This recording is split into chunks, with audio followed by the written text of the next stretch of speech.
The alert came at the worst possible time. Council Administrator Telvan was in the middle of his rest cycle when his communication device began flashing the urgent red pattern that meant something important had happened. He pulled himself up from his sleeping platform and touched the device with one of his 4 manipulator limbs. "This better be worth waking me," he said into the receiver.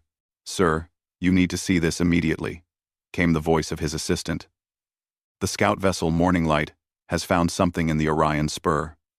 Something big. Telvan felt his 2 hearts begin to beat faster. The Orion Spur was one of the last unexplored regions of the galaxy. For 50,000 years, automated scout vessels had been mapping every system, every planet, every asteroid. The job was almost complete. What could possibly be left to find that would justify an urgent wake-up call? "Send me the data," Telvan said. The holographic display activated above his communication device. Telvan stared at the information scrolling past his eyes. At first, it seemed routine. A yellow star. 8 planets. Several moons. Nothing unusual. Then he saw the 3rd planet's data, and his breathing stopped. Oxygen-nitrogen atmosphere. Liquid water covering most of the surface. Radio wave emissions. Artificial satellite signatures. Complex chemical pollutants, indicating industrial activity. And most shocking of all, genetic markers that matched the ancient colony worlds. "By the ancestors," Telvan whispered. "They found it. They actually found Earth." Within 2 standard hours, Telvan stood before the full Galactic Council. The chamber was enormous, designed to hold representatives from 800 member species. Today, every seat was filled. News of the discovery had spread through the communication networks like wildfire. Everyone wanted to know if the legends were true. Council Speaker Moravith called the session to order. She was a Velnari, a species known for their patience and wisdom. She had held her position for 300 years, longer than most species lived. Her voice carried the weight of authority. "Administrator Telvan has called this emergency session," Moravith announced. "He claims the scout vessel has found the mythical homeworld of humanity. We will now review the evidence." End quote. Telvan stepped forward and activated the main display. The image of Earth appeared, floating above the council floor. It was a beautiful planet, covered in blue oceans and white clouds. Green and brown continents were visible beneath the atmospheric layer. "This is the planet the ancient records call Earth," Telvan began.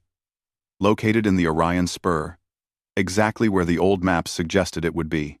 Our automated probe has been observing the planet for 3 standard days. What we have discovered is both amazing and disturbing." He brought up the next set of images. Cities glowed on the night side of the planet. Vast agricultural areas covered the continents. Ships moved across the oceans. Aircraft flew through the atmosphere. "The planet is inhabited," Telvan continued, "by humans. Billions of them. They have developed a technological civilization without any contact with the galactic community. They have discovered electricity, built computers, developed chemical rockets, and achieved nuclear fission." A wave of shocked sounds filled the chamber. Representatives turned to each other, speaking rapidly in dozens of different languages. The translation systems worked overtime to keep up with the sudden explosion of conversation. "Impossible," someone shouted from the upper levels. "No species develops that quickly without guidance." "The evidence is clear," Telvan replied. He brought up more data. "We have performed genetic analysis on biological samples collected by the probe's remote systems. The humans of Earth are genetically identical to the populations of 47 established colony worlds. There is no doubt. This is the source world." Moravith raised one of her long arms, calling for silence. The chamber gradually quieted. "If this is true," she said slowly, "then we face an unprecedented situation. According to our historical records, the ancient humans fled Earth approximately 70,000 years ago. They seeded colony worlds throughout this region of the galaxy and then vanished. We assumed they had destroyed themselves or fallen victim to some catastrophe. But now, you tell us they survived on their homeworld? Not only survived, Telvan said. They thrived. They rebuilt. And they did it completely alone. With no memory of their time among the stars. A Kazathi delegate stood up. The Kazathi were a warrior species, large and covered in thick scales. Their voice was deep and intimidating. What weapons do they possess? The Kazathi asked. Are they a threat? Telvan hesitated. They have nuclear weapons. Thousands of them. Enough to destroy all life on their planet several times over. The chamber erupted again. Nuclear weapons were strictly controlled in galactic space. Only a handful of species were permitted to maintain them, and only under the most careful supervision. The idea that an unknown species had developed them independently was terrifying to many of the delegates. They must be contained, someone shouted. Quarantined until they evolve beyond such dangerous technology. That could take thousands of years, another voice argued. We cannot ignore them for that long. What if they develop faster than light travel? A third delegate asked. Moravith called for silence again. This time it took longer for the chamber to settle. We will send a delegation, she announced. A proper first contact mission. We will meet these humans and determine their intentions and capabilities. Only then can we decide how to proceed. Who will lead this mission? The Kazathi delegate asked. Moravith thought for a moment. We will send the Harmonious Endeavor. Captain Zira has more first contact experience than anyone else in the fleet. If anyone can handle this delicate situation, it is her. The vote was called. Despite the controversy, the decision passed overwhelmingly. The galaxy would make first contact with humanity. Captain Zira received her orders 3 hours later. She stood on the bridge of the Harmonious Endeavor, reading through the mission briefing with growing concern. The ship was the finest first contact vessel in the fleet, equipped with the most advanced communication systems and cultural databases. Her crew represented 12 different species, each chosen for their diplomatic skills and ability to work together. This is going to be complicated, her first officer said. He was a Trinali, a species known for their analytical thinking. Humans are unpredictable, according to the historical records. All species are unpredictable when you first meet them, Zira replied. She was a Velnari, like Speaker Moravith, though much younger. She had conducted first contact with 43 species during her career. Each one had been unique. Each one had taught her something new, but this was different. This was not a newly evolved species taking their first steps toward civilization. This was an ancient species that had once traveled the stars, lost everything, and rebuilt from nothing. What would they be like after 70,000 years of isolation? Set course for Earth, Zira ordered. Maximum speed. And broadcast our intentions on all frequencies. I want them to know we are coming in peace. The journey took 6 standard days. During that time, Zira and her crew studied everything they could find about ancient humanity. The records were incomplete, pieced together from archaeological sites on dozens of worlds. They painted a picture of a species that was creative, aggressive, curious, and surprisingly emotional. One record described how ancient humans had formed strong bonds with other species, treating them as family, even when there was no genetic connection. Another told of human merchants who would travel for months to deliver a single package to a friend. There were stories of human warriors who refused to retreat even when victory was impossible, and human scientists who would dedicate their entire lives to solving a single problem. They sound exhausting, the communications officer said after reading through the files. They sound interesting, Zira corrected. Remember, these are our colleagues' ancestors. The colony worlds were founded by these people. Treat this mission with the respect it deserves. As they approached Earth's solar system, the sensors began picking up more detailed information.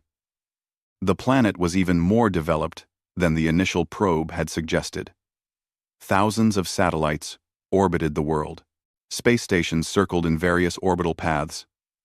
There were even signs of activity on Earth's moon, though no permanent settlements. They have been busy, the tactical officer observed. Then something unexpected happened. A proximity alarm sounded. The Harmonious Endeavor's defensive systems activated automatically. Report, Zeta ordered. We have been scanned by an automated defense system, the tactical officer said. It is tracking our approach vector. A defense system? Zeta felt a chill run through her body. They have weapons in orbit? Zeta? Apparently. And they are quite sophisticated. The scanning beam used technology I have not seen before. Before Zeta could respond, a new signal came through the communication system. It was audio only, transmitted in what the computer identified as English, one of Earth's major languages. Unidentified vessel, this is Earth Orbital Defense Network. Please state your intentions and hold your current position while we establish diplomatic channels. The crew stared at each other in shock. They were being told to wait. By a species that had never made contact with alien life before. By a defense system that should not exist. Zeta cleared her throat and activated the translation system. This is Captain Zeta of the Galactic Council ship Harmonious Endeavor. We come in peace to establish first contact with the people of Earth. We will hold position as requested. There was a pause. Then the voice came back, sounding almost cheerful. Acknowledged, Harmonious Endeavor. Please stand by. We are waking up some people who are going to be very excited to talk to you. This might take a few minutes. Can we offer you anything while you wait? Do you need any assistance with your ship systems? Zeta looked at her crew. They all seemed as confused as she felt. In all her years of first contact, no species had ever asked if she needed anything before they even met. No assistance is necessary, Zeta replied. We will wait. Great. Someone will be with you shortly. Welcome to Earth's neighborhood. The communication cut off. Zeta sat down in her command chair, feeling slightly dizzy. What just happened? The first officer asked. I have no idea, Zeta admitted. While they waited, more and more human ships appeared on the sensors. Small craft, probably meant for local orbital work, larger vessels that might be cargo carriers. Everything moved with purpose and coordination, following traffic patterns that suggested a well-organized space infrastructure. How long have they been spacefaring? Someone asked. The computer provided the answer. Based on historical radio transmissions, humans achieved their first successful orbital flight approximately 100 years ago. 100 years? Zeta repeated. And they have built all of this in 100 years? The science officer checked the data twice to make sure it was correct. That appears to be accurate, Captain. Zeta felt a strange mixture of emotions. Humans had gone from their first orbital flight to a complex network of satellites, stations, and defense systems in just 1 century. That was impossibly fast. Most species took at least 1,000 years to achieve similar development. Across the galaxy, billions of beings watched the live transmission of the event.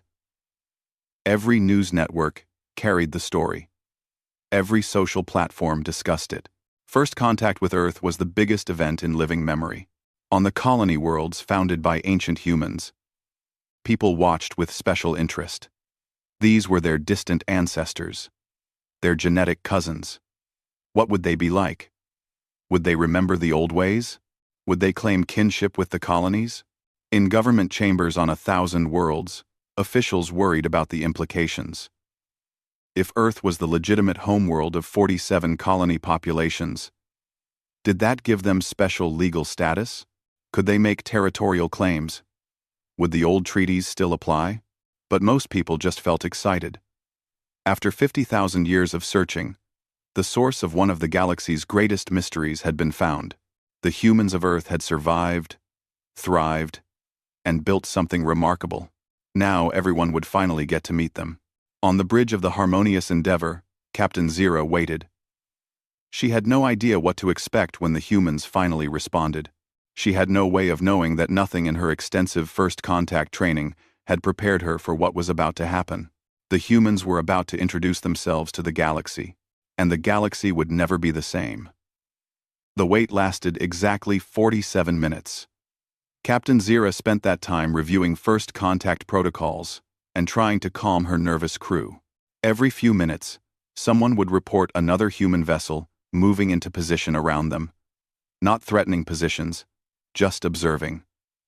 It was like being watched by curious children. Finally, the communication system activated again. This time, a video feed accompanied the audio. A human face appeared on the screen. It was a female, Zira thought. Based on the ancient records, she had dark skin and short black hair. Her face showed the kind of expression the database identified as a smile. Captain Zira, hello. My name is Ambassador Chen Wei. I apologize for the delay. Your arrival was a bit unexpected, and we needed to coordinate with multiple governments. I hope you understand. Zira noticed something odd.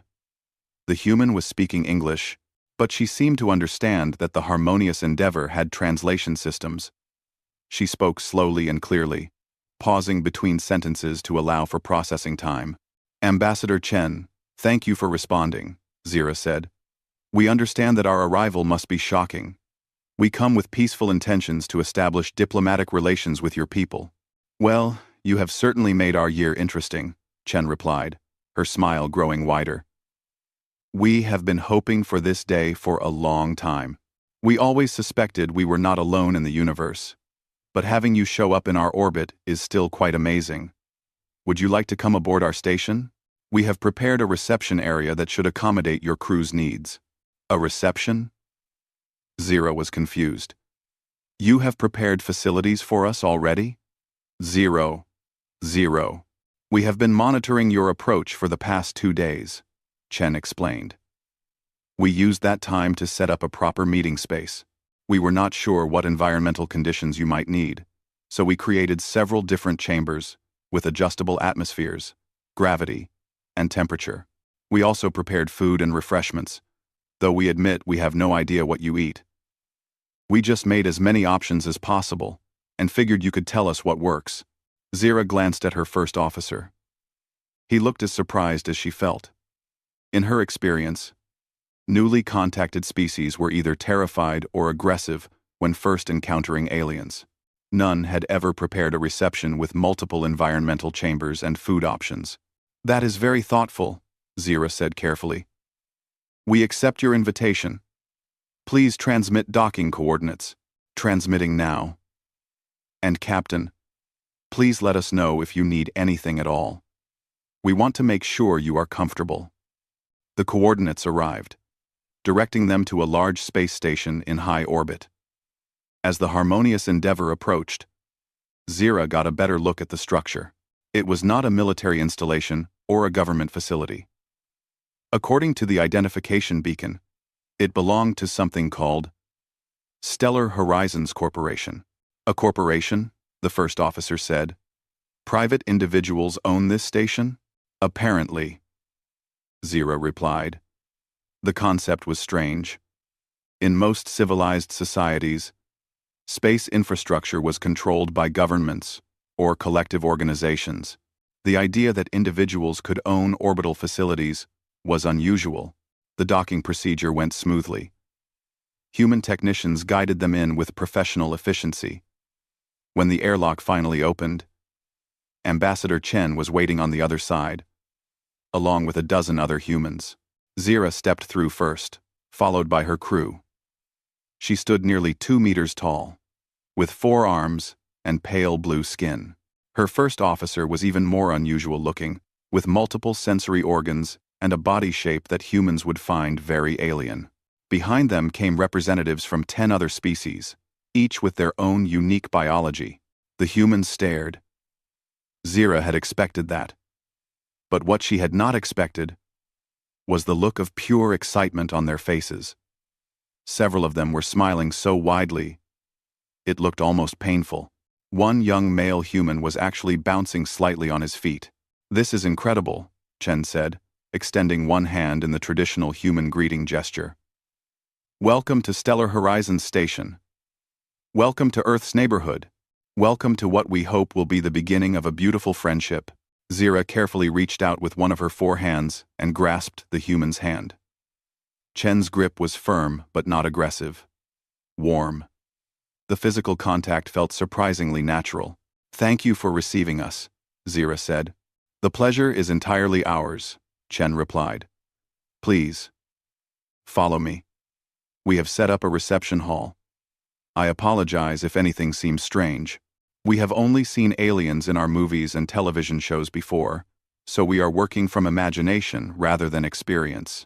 As they walked through the station corridors, Zira observed everything carefully. The station was clean and well-maintained. Humans moved through the corridors with purpose, but many stopped to stare at the alien visitors. Some waved. Others held up devices that appeared to be cameras, recording the moment. "Are they not afraid?" Zira asked quietly. "Afraid?" Chen looked confused. "Why would we be afraid?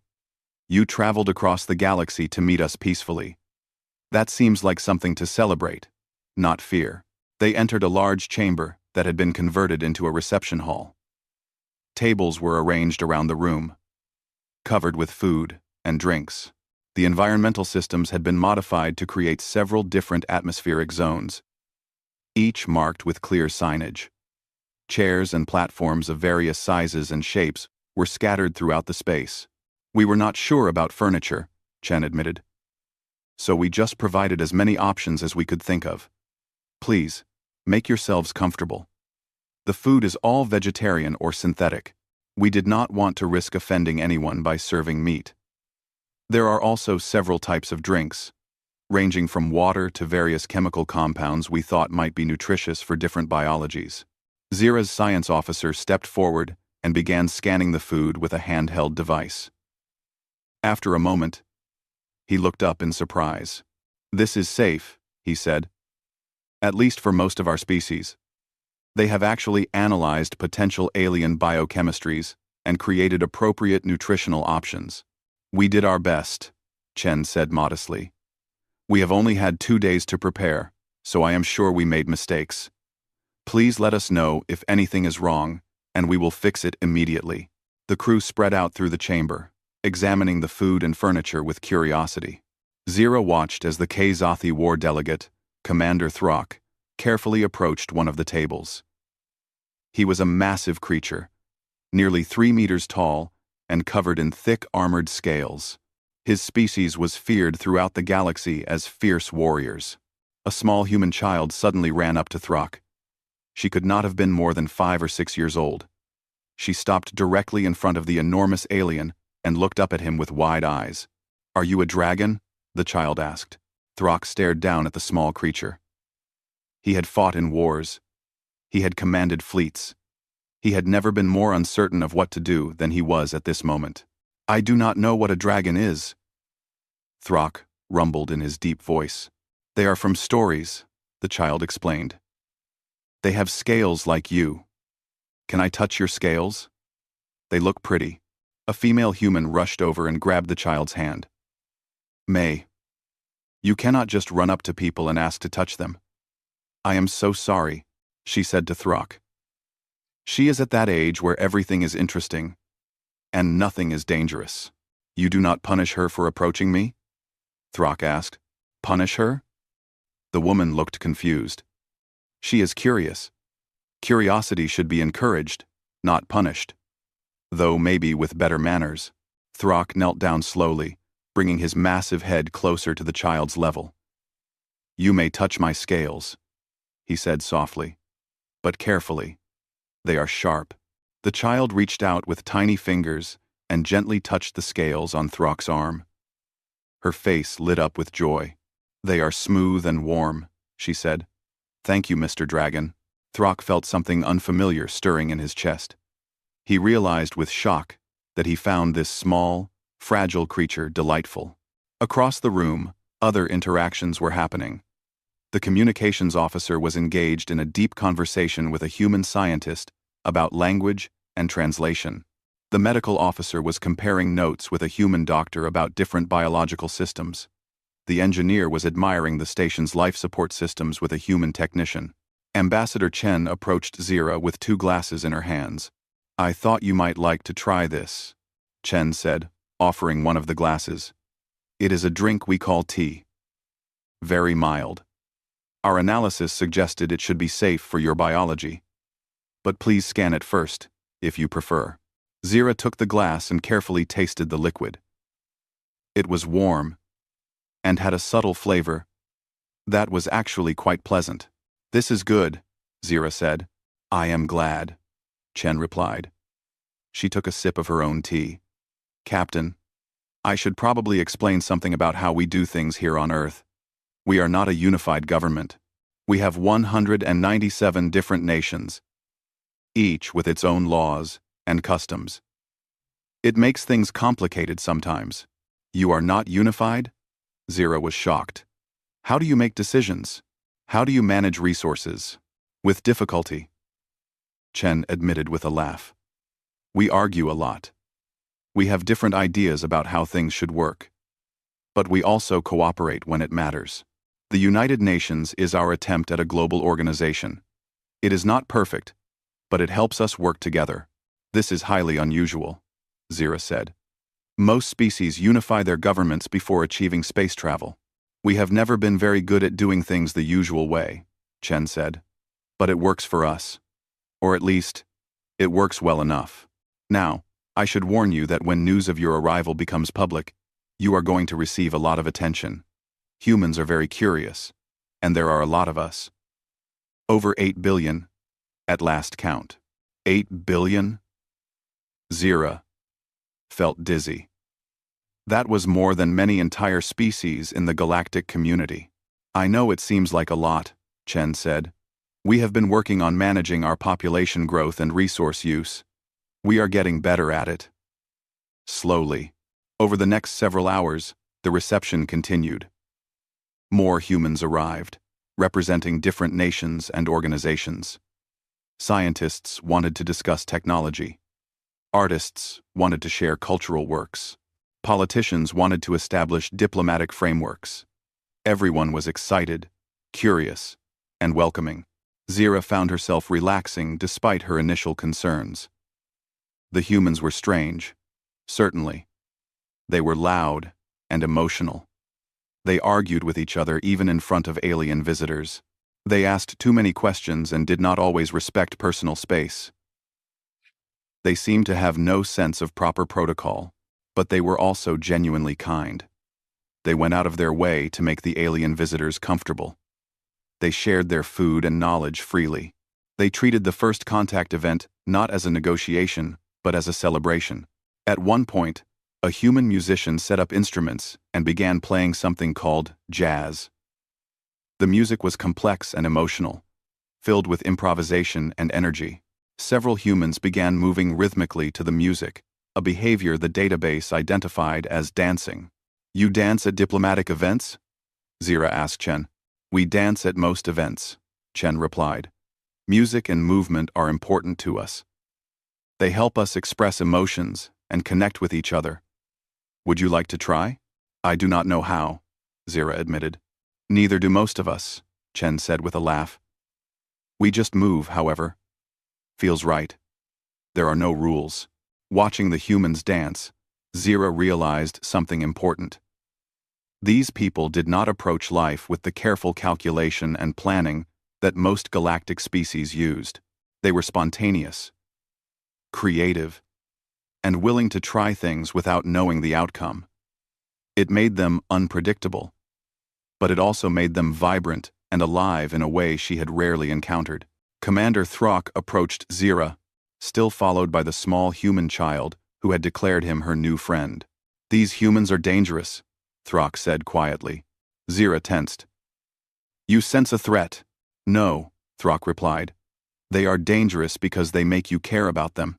I have been a warrior for 300 years. I have never worried about anyone outside my own species. But if something threatened this child, I would protect her. They do this to you somehow. They make you part of their circle without you even realizing it." Zira looked around the room at the humans laughing, talking, sharing food and ideas with aliens they had just met.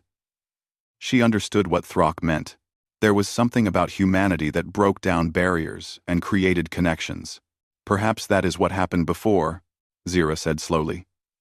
Perhaps that is why the ancient humans had friends throughout the galaxy. Not because they conquered or intimidated, but because they made others care. Well doency. When the Clanton. Well see. A dangerous ability, Throck repeated. But he was gently showing the child how to draw patterns on his scales with her finger. His fearsome face arranged in what might have been a smile. As the reception finally wound down, Ambassador Chen approached Zira one last time. Captain, I have to ask. Why now? Why did you come looking for us? We found you by accident, Zira admitted. An automated scout vessel detected your world. We have been searching this region of space for 50,000 years. We were beginning to think we would never find Earth. 50,000 years, Chen repeated softly. That is how long we have been alone. According to our records, yes. Your ancestors left Earth and seeded colony worlds throughout the galaxy.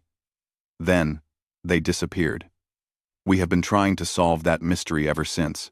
And now you have found us, Chen said. What happens next?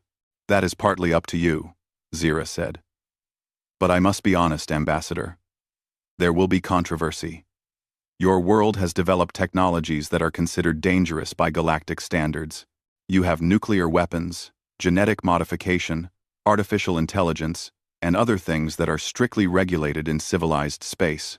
Many species will argue that you should be quarantined until you evolve beyond these technologies. Chen's expression became serious. We cannot unlearn what we know, and we will not stop advancing because it makes others uncomfortable. I understand, Zira said. But you should also understand that Earth is not just any world. If you are the source world for the colony populations, you may have legal claims to territories spanning a quarter of the galaxy. That will make many people very nervous. We are not interested in claiming other people's worlds, Chen said firmly. Those colonies have been independent for thousands of years. They are their own civilizations now.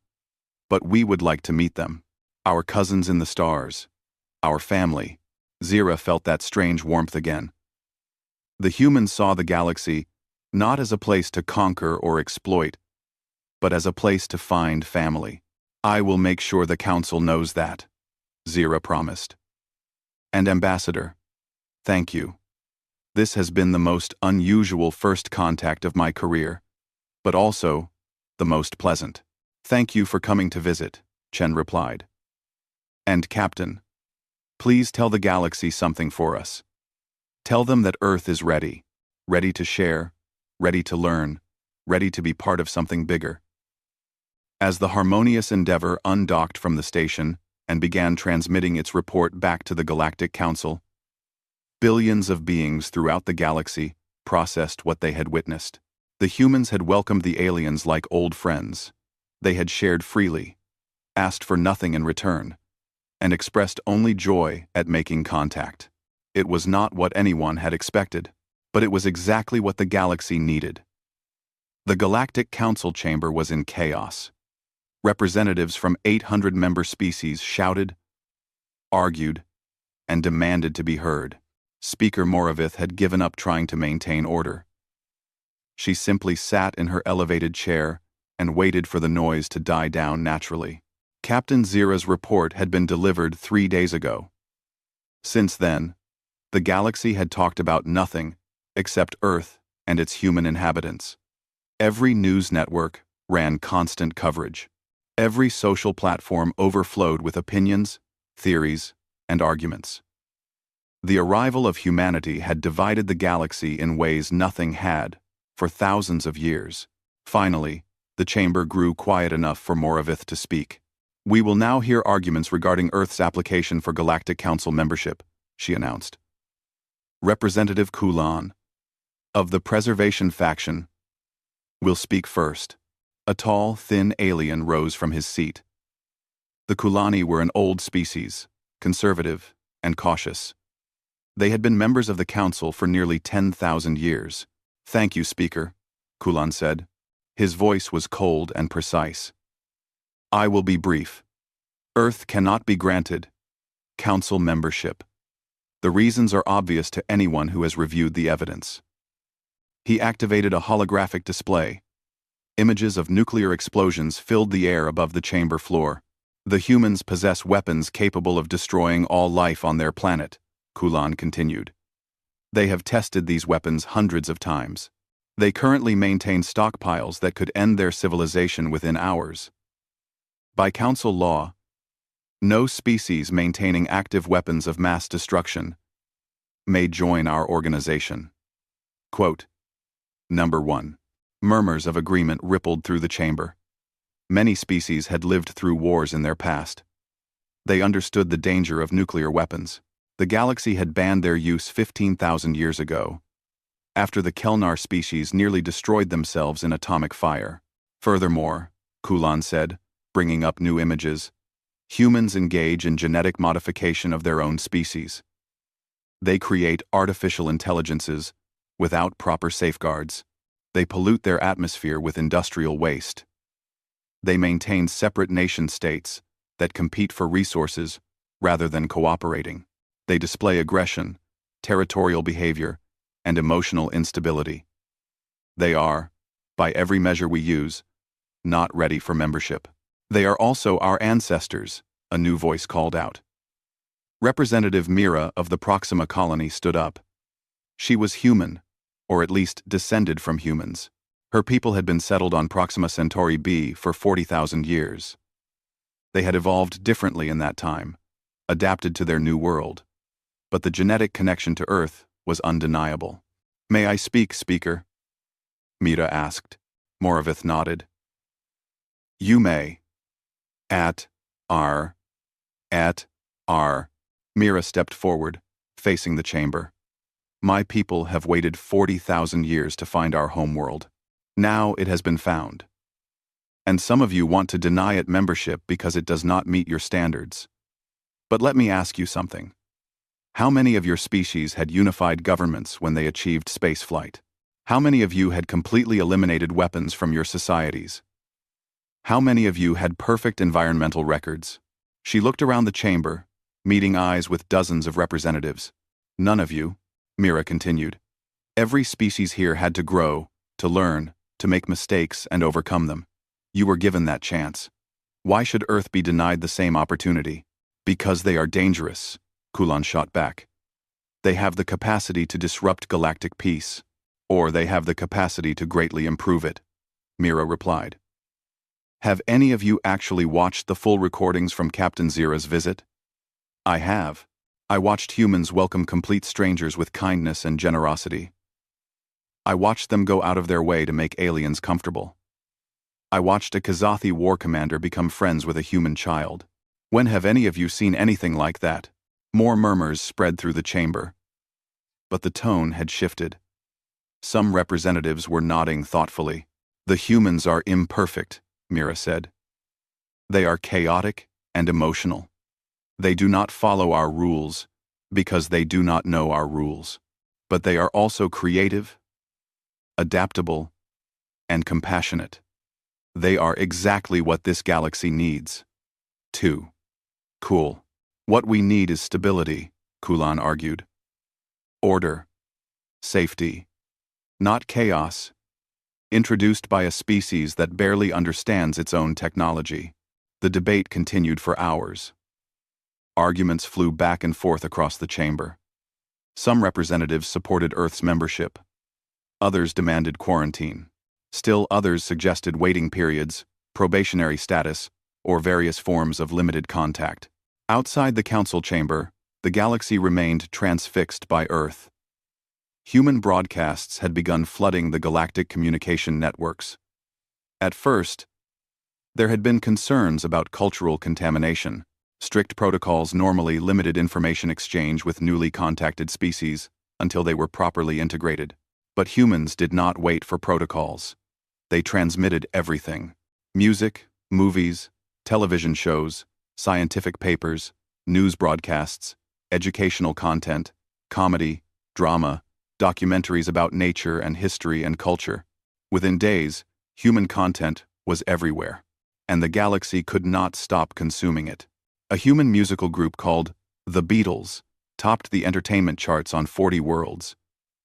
Their simple melodies and emotional lyrics resonated with species that had never heard Earth music before. Critics called it primitive and unsophisticated. But billions of beings downloaded their songs anyway. Human movies became instant sensations. Stories about heroes and villains, love and loss, adventure and discovery. Aliens watched human actors express emotions with their faces and bodies. A form of communication that most species had lost or never developed. It was fascinating, but it was the human news broadcasts that caused the most controversy. Humans did not hide their problems from the galaxy. They showed wars, poverty, disease, environmental destruction. They broadcast their failures alongside their successes. They argued with each other in public, showing disagreements and conflicts without shame. It is undignified, Kulan told anyone who would listen. They expose their weaknesses for all to see. They have no concept of proper image management, but others found it refreshing. Most galactic species carefully curated their public images, showing only their best achievements. Humans showed everything, good and bad. It made them seem more real, more honest. A human philosopher appeared on a major interview network. Her name was Dr. Sarah Martinez, and she taught ethics at something called Harvard University. The alien host asked her about humanity's violent history. "We are not proud of our wars," Dr. Martinez said calmly. "But we do not hide from them either. Every species has darkness in its past. The question is not whether you have made mistakes, but whether you learn from them and try to be better. But you still maintain weapons," the host pressed. "You still have conflicts." "Mayor." "Yes, Doctor," Martinez admitted. "We are not perfect. We probably never will be perfect. But we keep trying. Every generation works to be a little bit better than the last. That is all any species can do." The interview was downloaded 17 billion times in the first day. Dr. Martinez's words were quoted on social platforms across the galaxy. Some dismissed her arguments as naive. Others found them inspiring. The human internet became accessible to the galaxy. It was a chaotic mess of information, misinformation, arguments, jokes, cat videos, and passionate discussions about everything imaginable. Most galactic networks were carefully organized and moderated. The human internet was wild and uncontrolled. "It is like looking into their collective mind," one researcher observed. "And their minds are very, very strange." Alien psychologists had field days analyzing human behavior. Humans formed strong emotional attachments to animals of other species, treating them as family members. Humans would spend enormous resources to save a single individual, even when it was not logical. Humans created art about concepts like death, loss, and suffering, then called it beautiful. "They are obsessed with mortality," one psychologist wrote in a widely read paper. "They know they will die, and instead of being paralyzed by this knowledge, they use it as motivation to create meaning in their lives." It is simultaneously tragic and inspiring. Back in the council chamber, the debate had evolved. The question was no longer whether to make contact with Earth. That had already happened. Now, the question was what to do about the 47 colony worlds. These worlds had been settled by ancient humans tens of thousands of years ago. They had evolved into their own distinct civilizations. But genetically, they were still human. If Earth was recognized as the official homeworld, what were the legal implications? They could claim shared governance. One representative worried. Earth could demand a say in the affairs of colonies that have been independent for millennia. Or the colonies could claim Earth resources, another argued. If we acknowledge the genetic connection, it opens up questions of inheritance and territorial rights. The colonial representatives gathered in a private session to discuss their position. They came from worlds throughout the galaxy, each with its own culture and government. But they all faced the same question. What did they owe to Earth? Representative Mira spoke for the Proxima colony. We cannot deny our heritage, she said. But we are not Earthlings. We are Proximans. Our world has shaped us differently. We think differently, value different things, organize our societies differently. Earth is our ancestor, but not our parent. Agreed, said the representative from Alpha Centauri. But should we help them? They are our genetic kin, after all. Help them do what? Asked the representative from Tau Ceti. By all accounts, they are doing fine on their own. Better than fine, actually. They have achieved in centuries what took us thousands of years. That is what worries me, Mira admitted. If Earth develops as quickly as it seems to be developing, within a few generations they will be more advanced than any of us. It was a sobering thought. Earth had gone from first orbital flight to complex space infrastructure in 100 years. At that rate, they would have faster-than-light travel within a century or two. Fusion power, exotic matter manipulation, quantum computers, all the technologies that had taken other species thousands of years to develop. Perhaps that is why the ancients left. Someone suggested quietly. Perhaps they saw the danger in humanity's rapid advancement and tried to slow it down by starting fresh on new worlds. If that was their goal, it failed, Mira said. We did not slow down. We just split up. And now Earth has caught up to us on its own. The colonial representatives finally agreed on a position. They would support Earth's membership, but with clear boundaries. Earth would be recognized as the source world, a position of honor and respect, but it would have no legal authority over the independent colonies. Each world would maintain its sovereignty. It was a reasonable compromise, but it still left the question of what to do about Earth's dangerous technologies. Commander Throck of the Kzathi had been quietly observing the debates. His species did not involve themselves in council politics often. They preferred action to words. But the human situation interested him. He stood up to speak, and the chamber fell silent.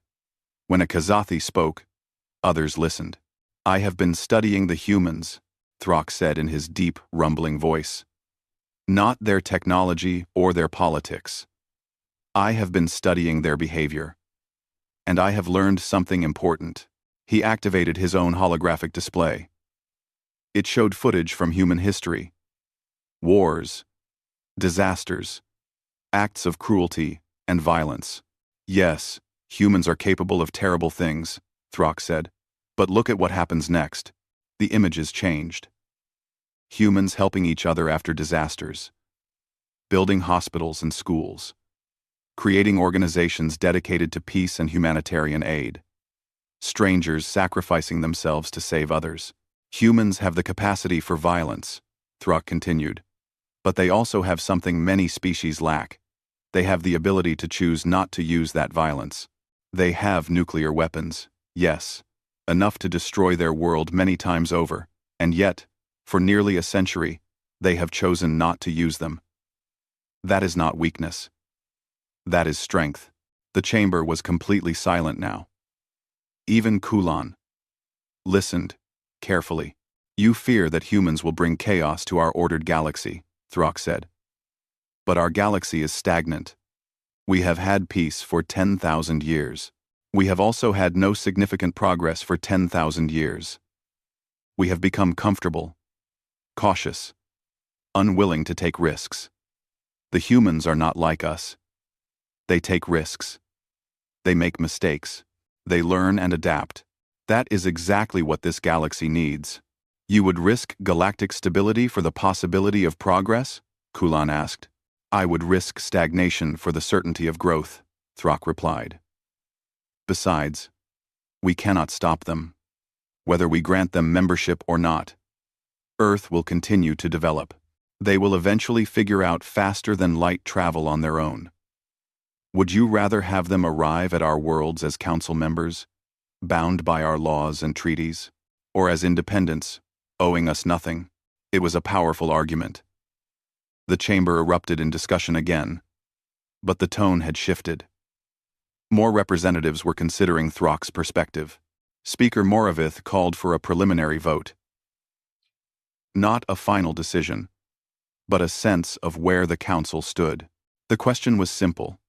Should Earth be allowed to formally apply for council membership, or should they be quarantined? The vote was close. 412 in favor of allowing the application. 388 in favor of quarantine. Earth had cleared the first hurdle, but the real test was yet to come. As the session ended, representatives scattered to private meetings, making deals and forming alliances. The human question had become the most important political issue in the galaxy. How it was resolved would shape galactic civilization for generations to come, and through it all, the humans continued broadcasting, sharing their music, their stories, their dreams and fears, making friends with aliens who had never met them, changing minds and touching hearts without even realizing it. The galaxy had thought it was ready to meet humanity. The galaxy was wrong. 3 standard months after first contact, the Galactic Council reached a compromise. Earth would be allowed to apply for membership.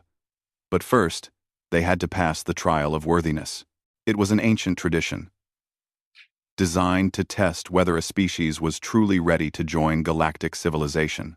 Ambassador Chen received the news with mixed feelings. She stood in the United Nations headquarters, surrounded by representatives from nations around the world. The room was tense, with anticipation. The Council has created 3 challenges for us, Chen explained. A diplomatic simulation, a technological problem-solving test, and a crisis response scenario. We have to pass all 3. Most species take several decades to complete the trials. How long do we have? Asked the Chinese ambassador. As long as we need, Chen replied. But I suggest we start immediately. The galaxy is watching, and we need to show them what humanity can do. When can we begin? Asked the American representative. Chen smiled slightly. I already told Captain Zero we would start tomorrow. I hope that was not too presumptuous. The room erupted in surprised laughter. Typical human confidence, some thought. Others called it arrogance. But everyone agreed on one thing. They were not going to wait decades to prove themselves. The first test was the diplomatic simulation. Earth sent a team of 12 diplomats, representing different nations and cultures. They gathered in a holographic chamber aboard the Harmonious Endeavor, where they would face a simulated galactic crisis. The scenario was complex. 3 different species were competing for colonization rights to a resource-rich star system. Each species had legitimate claims. Each species needed the resources desperately. Tensions were rising toward violence. The human team had to negotiate a peaceful resolution that satisfied all parties. Captain Zira and a panel of council observers watched from an observation room. The simulation began. Within minutes, it was clear that something was wrong. The human diplomats were not following proper protocol. They interrupted each other. They raised their voices. They used something called humor in the middle of serious discussions. One diplomat from Brazil actually laughed when one of the simulated aliens made an unreasonable demand. This is a disaster, one observer whispered. They have no discipline, no sense of proper procedure. But Zero watched more carefully. Yes, the humans were breaking every rule of diplomatic conduct. But they were also making progress. When one simulated species demanded complete control of the system, the human from India immediately said, "That is ridiculous. And you know it. Let us talk about what you actually need, instead of what you are demanding." The direct approach shocked the simulation. Most species spent days building up to such statements, using careful language to avoid offense. The human just said it plainly. "We need the mineral resources," the simulated alien finally admitted. "Okay, so take the rocky planets," the human from Kenya suggested. "Let Species B have the gas giants for their atmospheric harvesting. Species C can have the asteroid belt for their manufacturing facilities. Everyone gets what they need. Nobody owns the whole system. See. End quote. That violates the principle of sovereign territory. Another simulated alien protested. So change the principle, the American diplomat said with a shrug. Make this a shared system with agreements about resource usage. Instead of ownership, we do it all the time on Earth. It is not perfect, but it works. The simulation ran for 6 hours. The human team never stopped arguing with each other. The diplomat from Russia disagreed vehemently with the diplomat from Japan about negotiation strategy. The diplomat from Nigeria got into a heated debate with the diplomat from France about resource distribution, but somehow, through all the chaos and noise, they reached an agreement. All 3 simulated species accepted a proposal for shared system governance. The result was unusual, broke several traditional protocols, and probably would never have emerged from a conventional diplomatic process. The observers reviewed the results in stunned silence. They failed, obviously, one observer said. They violated dozens of diplomatic protocols. They showed no respect for proper procedure, but they achieved the goal, Zira pointed out. They created a peaceful resolution that satisfied all parties. Is that not the point of diplomacy? Diplomacy is about process as much as results, the observer argued. Without proper protocol, we have chaos, or we have creativity, Zira suggested. Perhaps our protocols have become too rigid. Perhaps we focus so much on the proper way to say things that we forget to actually say them. The debate among the observers continued, but the result was entered into the record. The humans had completed the diplomatic simulation. Whether they had passed or failed would be decided later. The second test was technological. The human team was given an ancient device from a long-dead civilization. Their task was to reverse engineer its function using only theoretical principles. No instructions, no guides, just the device itself and whatever tools they brought. Earth sent a team of 20 scientists and engineers. They represented universities, corporations, and government research facilities from around the world. They had exactly 1 week to solve the puzzle. The device was a small metallic sphere covered in mysterious markings.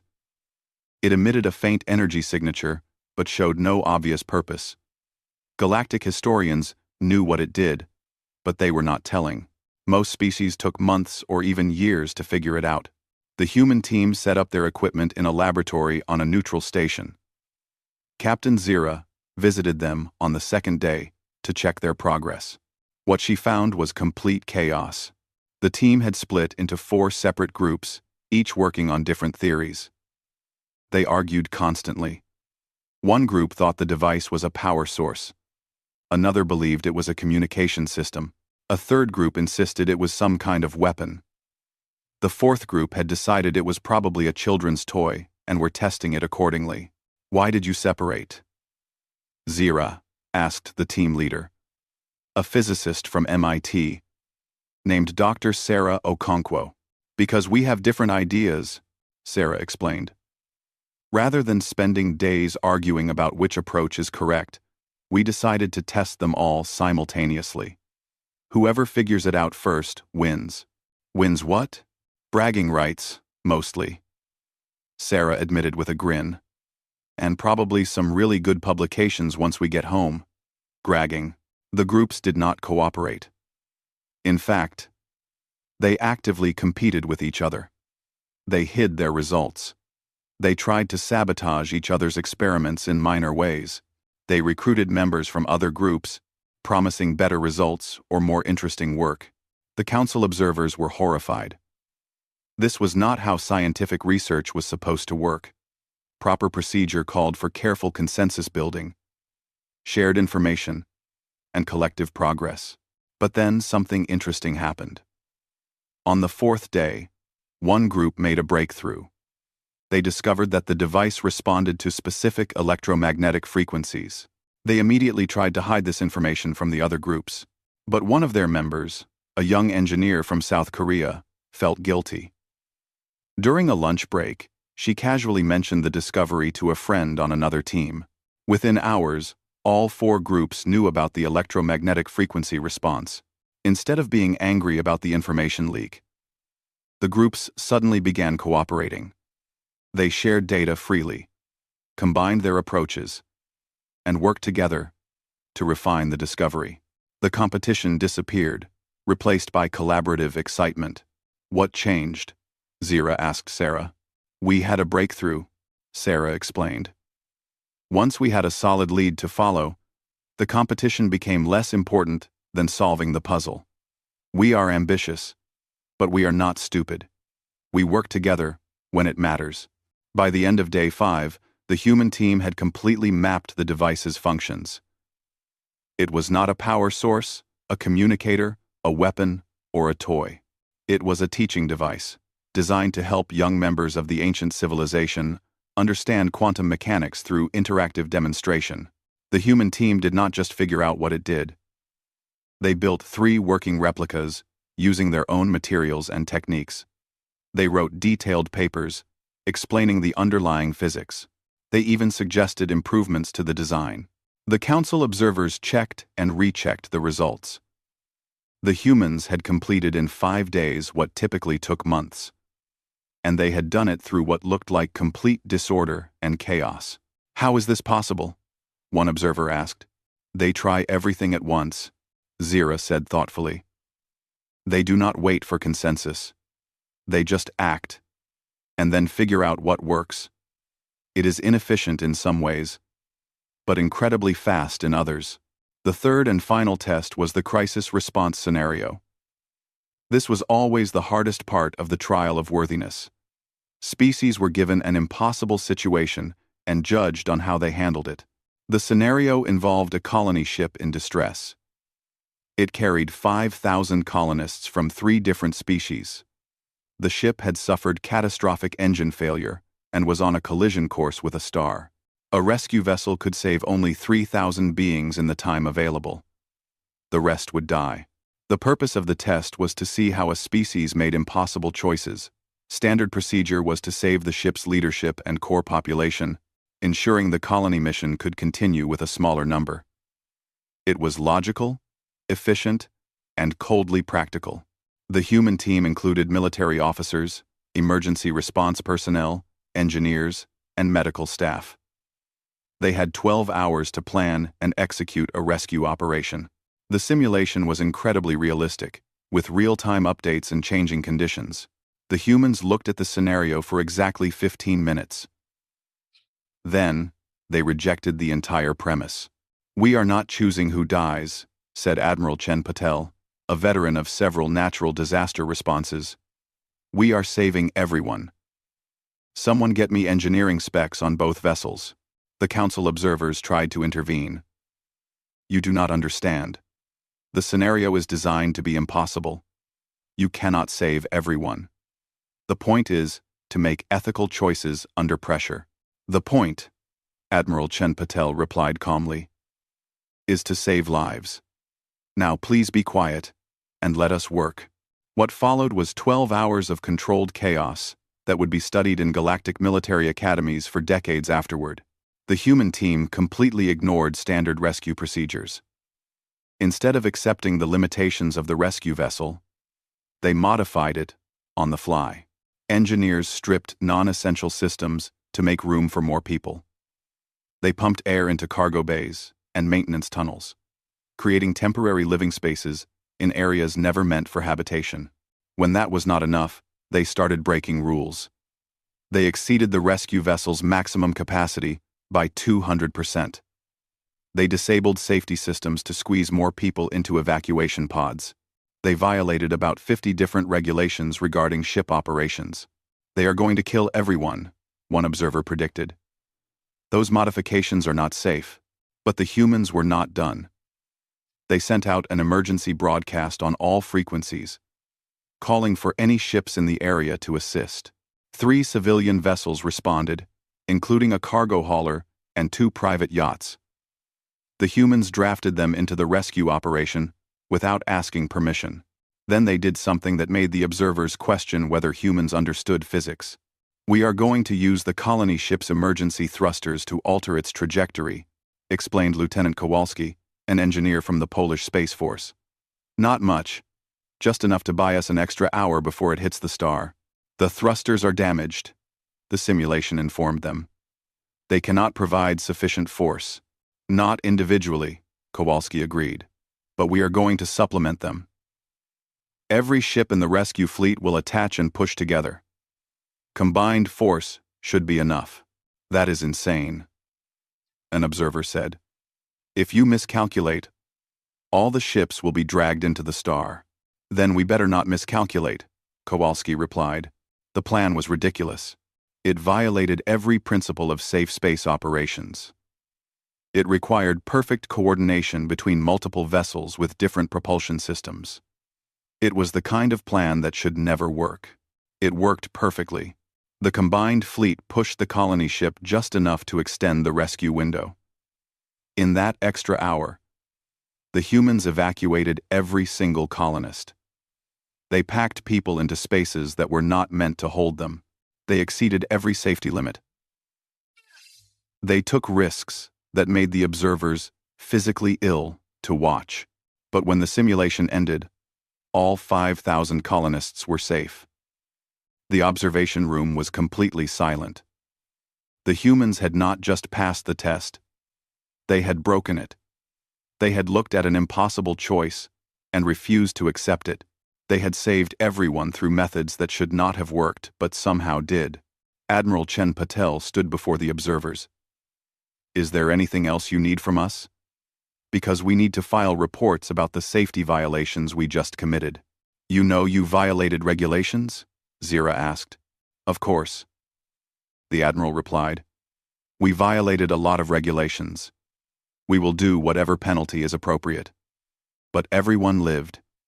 That is what matters. One of the observers, a species known for strict adherence to law and order, finally spoke. You saved everyone. You broke countless rules, risked multiple vessels, and endangered the entire rescue operation. But you saved everyone. I do not know whether to commend you or arrest you. Why not both? The Admiral suggested with a slight smile. Humans are good at holding two opposing ideas at the same time. Captain Zira compiled the results and sent them to the Galactic Council. Earth had completed all 3 trials. The methods were unorthodox. The execution was chaotic. The humans had broken rules, ignored protocols, and done things that should have been impossible. But they had succeeded. In every test, they had achieved the goal, even when the goal seemed impossible. The Council would now have to decide what that meant. Across the galaxy, beings watched the recordings of the trials. They saw humans argue and compete, then suddenly cooperate. They saw humans reject impossible choices and find alternative solutions. They saw humans break rules not from disrespect, but from a fundamental belief that rules should serve people, not the other way around. Some found it inspiring. Others found it terrifying. But everyone agreed on one thing. Humanity was like nothing the galaxy had ever seen before. The Galactic Council chamber had never been so full. Representatives from all 800 member species were present. The viewing galleries were packed with observers. Outside, on 1,000 worlds, billions of beings watched live broadcasts of the proceedings. The question of Earth's membership had become the most important vote in galactic history. Speaker Moravith called the session to order.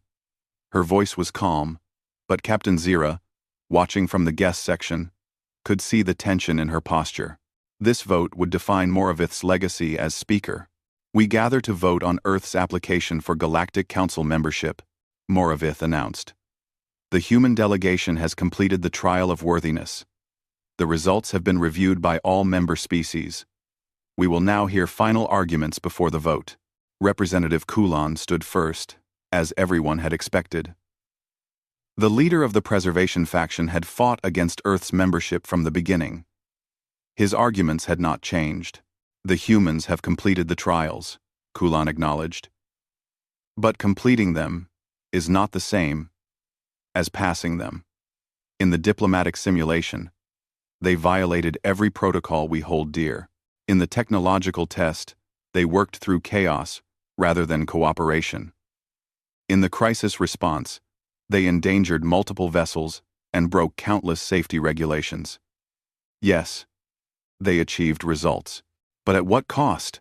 He paused, looking around the chamber. If we accept humanity into the Council, we are saying that results matter more than methods. We are saying that rules can be broken if the outcome is positive. We are opening the door to chaos and disorder. Is that the kind of galaxy we want? There were murmurs of agreement from the conservative factions. Kulan had touched on real fears. The galaxy had enjoyed 10,000 years of peace and stability. Change was frightening. But then Commander Throck stood up. The massive Kazathi warrior had become an unlikely advocate for humanity. His presence commanded attention. All Kazathi? Representative Kulan asks if we want a galaxy of chaos and disorder, Throck rumbled. I ask instead, do we want a galaxy of growth and life? Because that is what we are really choosing today. He activated a holographic display. It showed data from the past 50 years of galactic civilization. Economic growth, technological advancement, cultural exchange, scientific discoveries, all the metrics were essentially flat. The galaxy was stable, but it was also stagnant. We have peace, Throck said, but we have forgotten how to dream. We have safety, but we have lost our courage. We calculate everything, risk nothing, and wonder why nothing changes. He changed the display to show humanity's progress over the past century. Technology, population, space infrastructure, scientific knowledge, all expanding at rates that seemed impossible.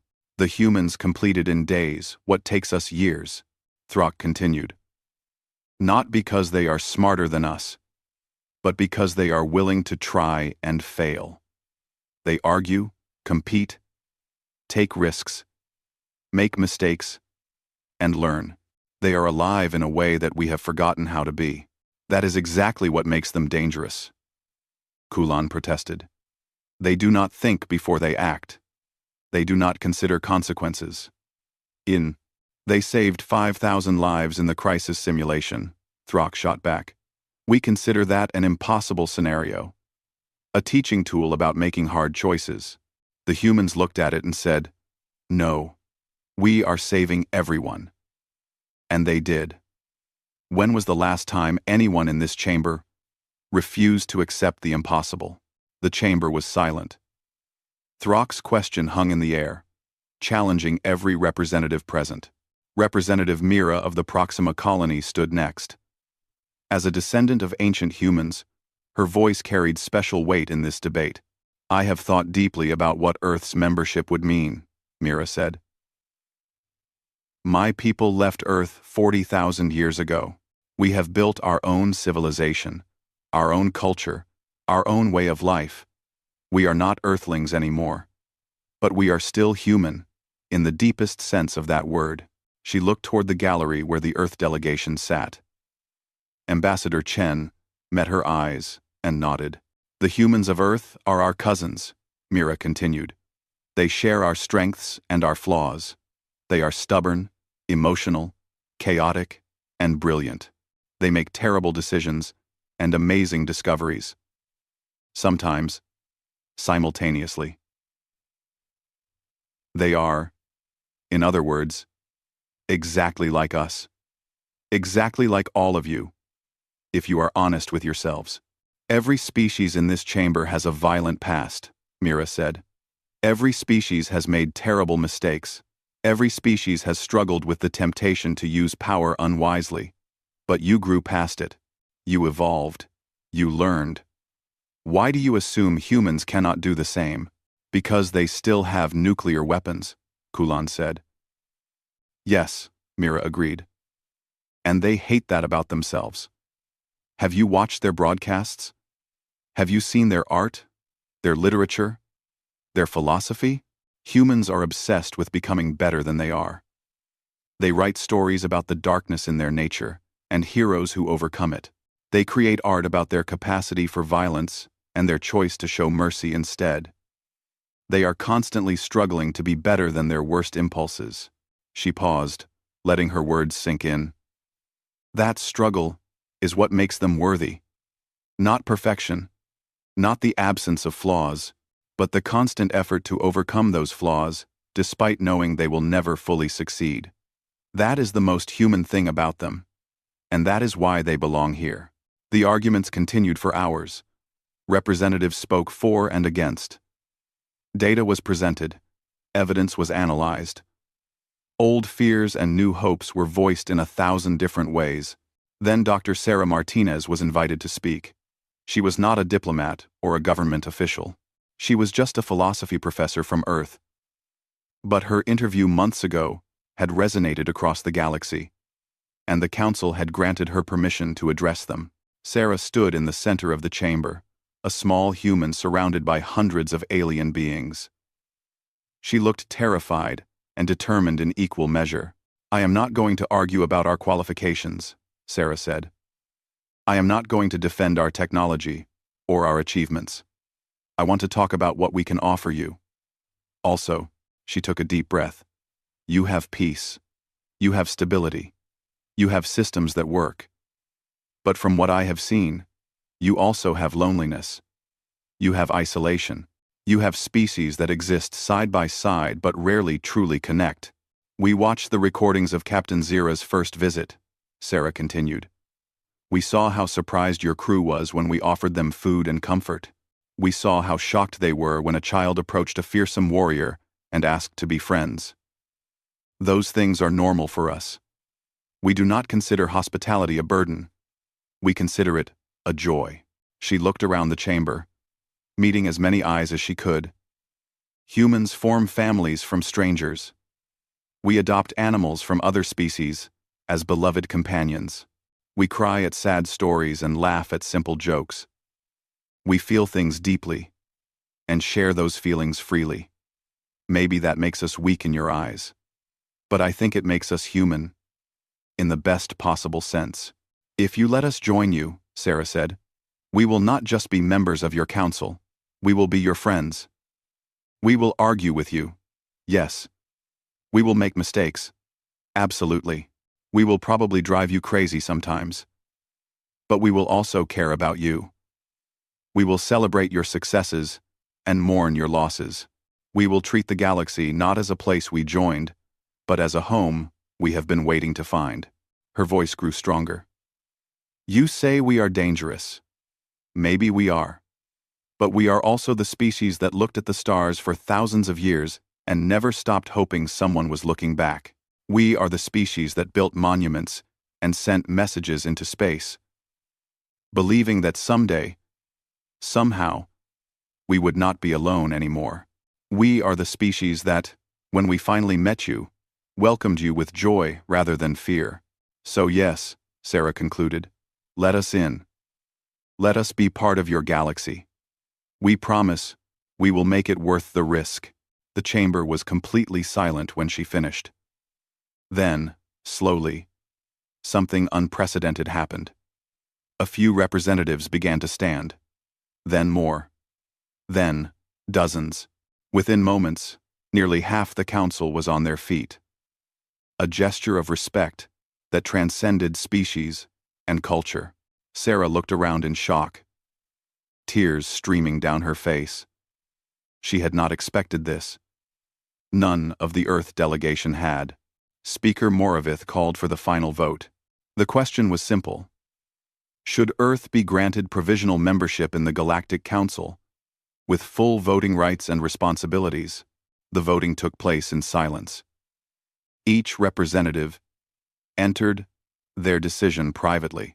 The results were tabulated by the Council's ancient computers, systems that had overseen galactic democracy for thousands of years. The numbers appeared on the main display. In favor, 489. Against, 276. Abstaining, 35. Earth had won. Not unanimously, but decisively. More than enough to grant membership. The chamber erupted. Some species cheered. Others sat in stunned silence. A few walked out in protest. But the decision was final. Earth was now a member of the Galactic Council. Ambassador Chen stood with tears in her eyes. Around her, the Earth delegation embraced, laughed, and cried together. They had done it. Humanity had found its place among the stars. But the real changes came afterward. Within weeks, Earth began formal diplomatic relations with hundreds of worlds.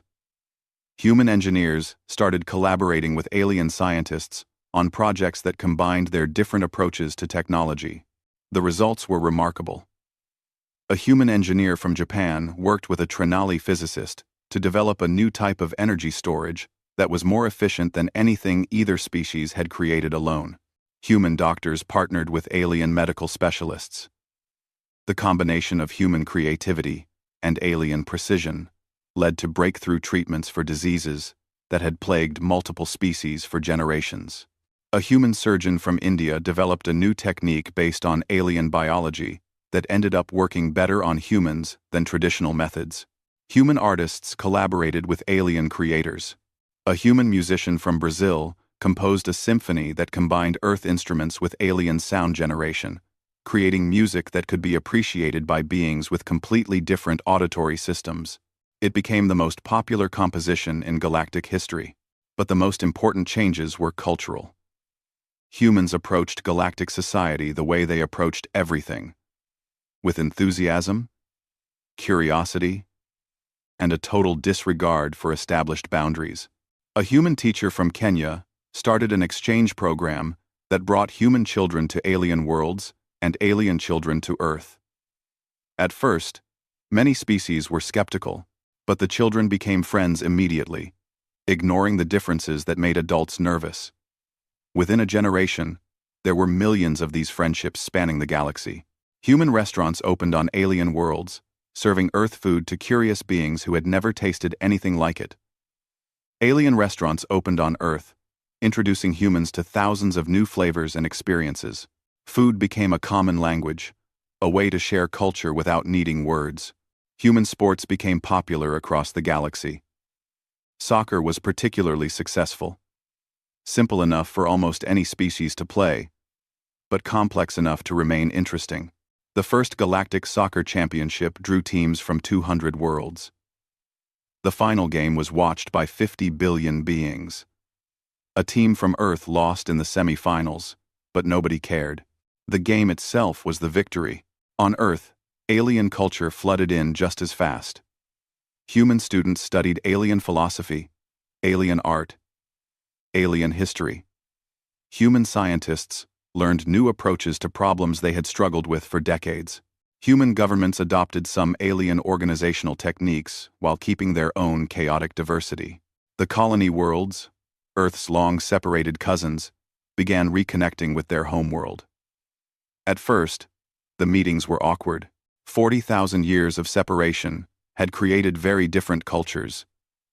But the genetic connection remained, and with it, a sense of shared identity. The Proxima colony sent a delegation to Earth. When they arrived, Representative Mira stood on Earth's surface for the first time and wept. "I am home," she whispered. "After 40,000 years, we have come home." But the relationship was not one-sided. Earth sent teachers, artists, and scientists to the colony worlds. They learned from their cousins as much as they taught. The exchange enriched both sides. 5 years after Earth's admission to the Council, Speaker Moravith attended a celebration on Earth. The United Nations had organized a galactic festival, inviting representatives from every member species. The event was held in a massive open space in Geneva, with areas designed for different atmospheric and gravitational requirements. Moravith walked through the festival, observing everything carefully. Humans and aliens mixed freely, talking, laughing, sharing food and stories. Children of a dozen species played together in a specially designed playground. Artists from multiple worlds created collaborative works in real time. Captain Zira found Moravith standing near a stage where a human Trinali musical group was performing something that combined jazz and Trinali harmonic resonance. The result was strange but beautiful. "What do you think, Speaker?" Zira asked. Moravith was quiet for a moment.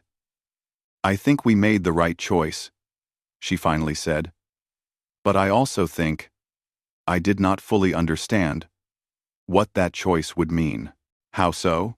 I thought we were allowing Earth to join our civilization, Moravith explained. I did not realize that they would change what civilization means. Look at this. She gestured at the festival. 5 years ago, most species barely interacted outside of official council business. Now, they gather like this regularly. They are becoming friends, not just allies. Is that a problem? Zira asked. No, Moravith said softly. It is a miracle.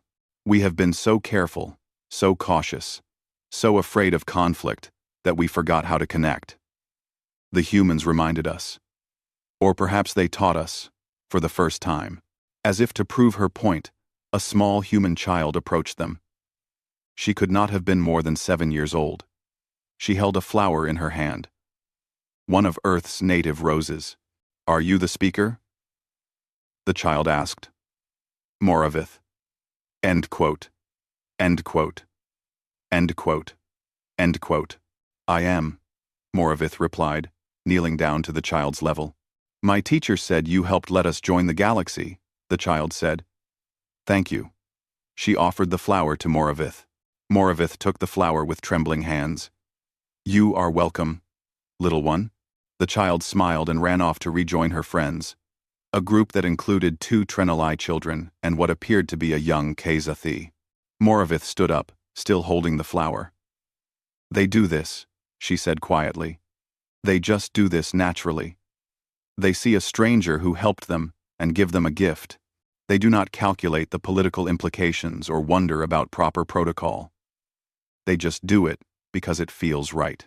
That is humanity, Zira agreed. For better and worse. Mostly better, Moravith said, surprising herself with the admission. 10 years after Earth's admission, the Galactic Council commissioned a study on humanity's impact on galactic civilization. The results were astonishing. Economic growth had increased by 40% across all member species. Technological advancement had accelerated dramatically. Cultural exchange had reached levels not seen in 10,000 years. Most surprisingly, reported happiness and life satisfaction had increased significantly across multiple species. The study concluded with a statement that became famous. Humanity did not join our civilization. They reminded us how to be civilized. Not everyone was happy with the changes. The preservation faction still argued that humanity moved too fast, took too many risks, and disrupted established order. They were not entirely wrong. Humans did cause problems. They pushed boundaries, questioned traditions, and made mistakes. But they also apologized when they were wrong. They learned from their mistakes. They adapted and grew, and they inspired others to do the same. Commander Throck, the Kazathi warrior who had advocated for humanity from the beginning, wrote a book about his experiences.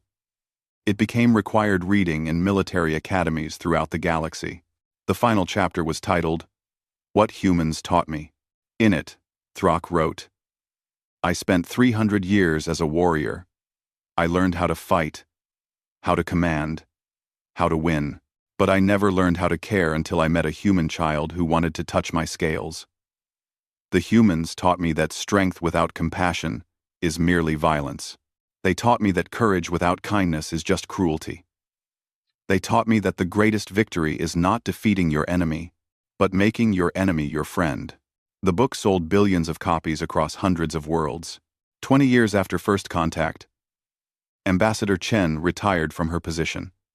She was old by human standards now, but she had witnessed something few beings ever see: the transformation of galactic civilization.